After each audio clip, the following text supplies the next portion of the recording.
Hey, and welcome to Comedy Recapped. Today we'll be examining 2015's Seven Chinese Brothers. But beware, spoilers ahead! Watch out and take care.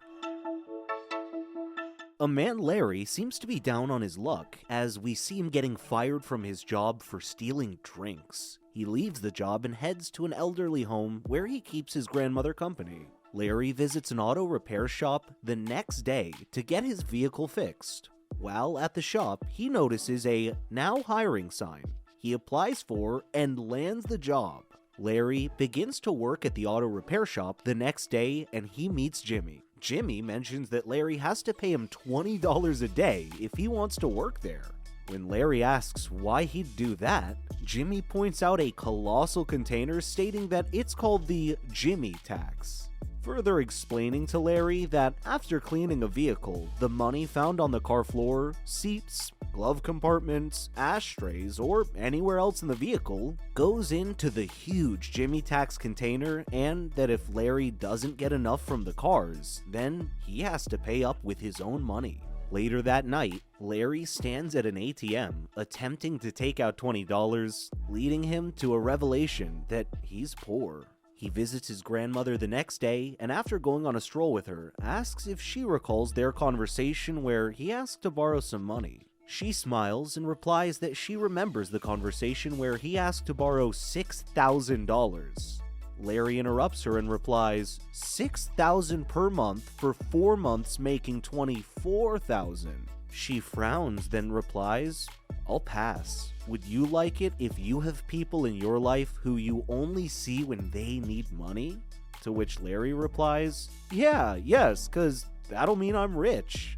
The following day, Larry together with one of his grandmother's caretakers, Major, go clubbing together. Larry explains to Major that he's in love with his boss Lupe, and that's the only reason he enjoys this job.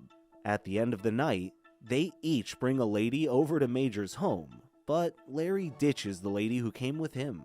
The next day, two of Larry's ex-bosses, Don and Dinsmore, break into his house to needlessly vandalize the place. Larry returns from work to find his apartment scattered with urine all over the floor. Annoyed, he cleans the place and then calls Major and reports the vandalism to him.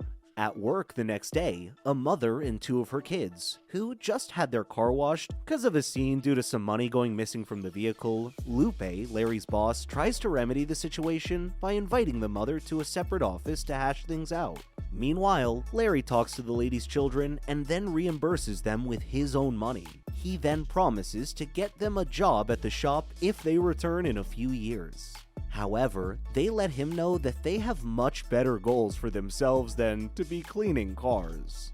Larry comes in early the next day as requested and helps Lupe with some banners. While working on them, Lupe explains that she was married to Jimmy for 3 years, and they have a daughter. She further explains that he had awful credit and got a DUI. Later that day, Larry's grandmother, with Major in tow, visits the auto repair shop to get her vehicle's oil changed. Meanwhile, Major hits his leg against a bucket and limps away, leaving Larry to explain to a concerned Lupe that Major had a prosthetic leg that he got from Afghanistan. By the end of the day, Lupe begins asking Larry for information about Major, mentioning that he's a lady killer. The following night, Major and Lupe go on a date to a karaoke bar and they invite Larry to join them later in the evening. The next day, Larry and his grandmother go shopping. She brings up Larry taking over the auto repair shop, at which point Larry explains that he doesn't want to take over the shop, but instead wants to enjoy going to work every day. His grandmother shakes her head and mentions that 90% of anything is just showing up. At this point, Larry smiles at her and then begins to patronize her.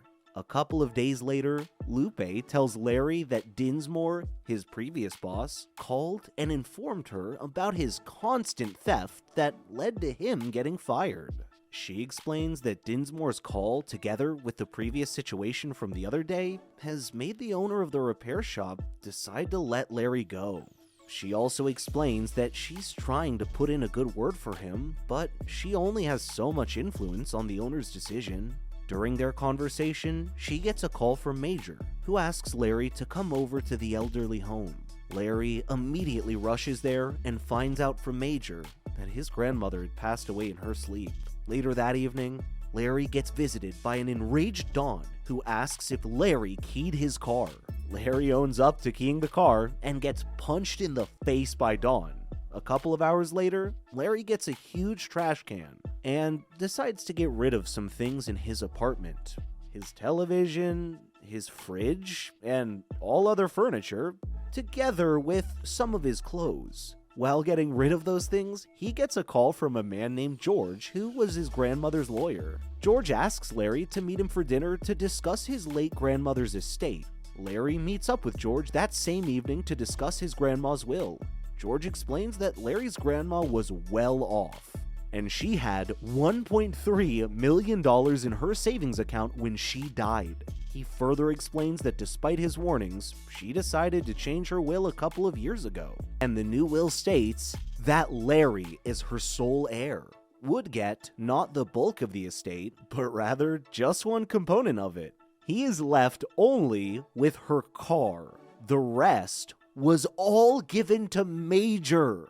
A couple of days later, a burial is held for Larry's grandmother. At the burial, Major mentions that he'd be quitting his job to lead his life in a direction he's happier with. And it's only possible due to the money he got from Larry's grandmother. After the burial, Major pulls Larry aside and mentions he wants the money to be split between them. However, Larry declines to say it's all Major's now. While they're discussing, Lupe gets a call and asks Larry to give her a ride to the auto repair shop. A customer complained about missing money, and he stated he knew Jimmy had taken the cash. Jimmy denies this and says he saw Larry take it. Larry walks over to the Jimmy tax container and flips it over, causing thousands of coins to pour out of it. Jimmy is fired on sight, resulting in a small win for Larry. Plus, he gets his job back, allowing him to be happy around Lupe. That's gonna wrap up this recap, my friends. We hope you enjoyed it. If so, please click the subscribe button with notifications turned on so you don't miss a single video. Also, don't forget to let us know what video you'd like us to see next. Thank you so much, and we'll see you in the next one.